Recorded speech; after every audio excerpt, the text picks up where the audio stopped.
Update, Kim Cho. Sa post naman ni Kim, nagpapasalamat dito sa kanyang Twitter kung saan ay sobrang thankful ang Kim Pao. Magmula sa probinsya hanggang abroad na talagang tinatangkilik ng mga fans. Maraming salamat. Nabalitaan po namin na maraming bumabiyahe para mapanood lang ang show namin. 5 hours, 3 hours by land, by plane, by train, and many more. Maraming salamat po sa time and support ninyong lahat. So ayan po yung pasasalamat ni Kim sa lahat ng kanyang social media account. At isang netizens naman na nagsasabi, biyahe kami from Oxford to Birmingham para makita namin ang Kim Pao. Sobrang sulit talaga. At Paolo Avellino and Chinita Princess. Nakakatuwa naman at may isang netizens from the Malcolm Condam is the Birmingham, United Kingdom. I really enjoy the Birmingham Barrio Fiesta. And of course, seeing Kim Cho and Paolo Avellino.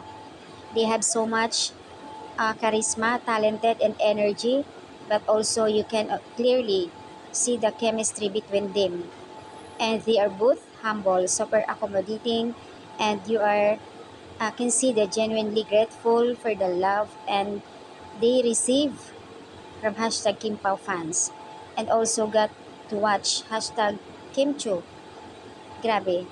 Had so much fun today, Birmingham. Maraming salamat po. So, ayan po yung update na isang netizens kung saan na nakatag kay Kim Cho. Sobrang thankful sila, grabe. Grabe ang support nila. Imagine from Pinas hanggang abroad, ito ang nangyayari sa kanila. Sobrang daming nagmamahal talaga sa Kim Pao.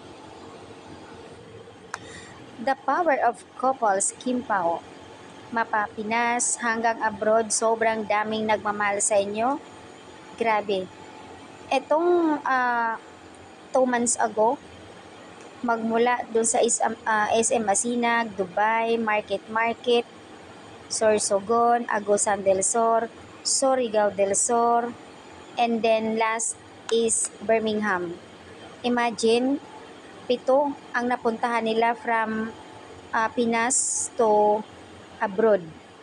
Grabe and fairness naman sa Kim Pao, ang talagang lala nila.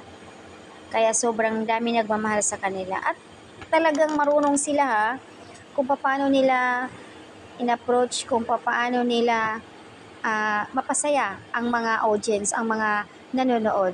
Lalo na si Kim, napaka-energetic niya, ang galing niya mapaaliw ang mga tao para tumawa at sumigaw, hiyawan, kilig.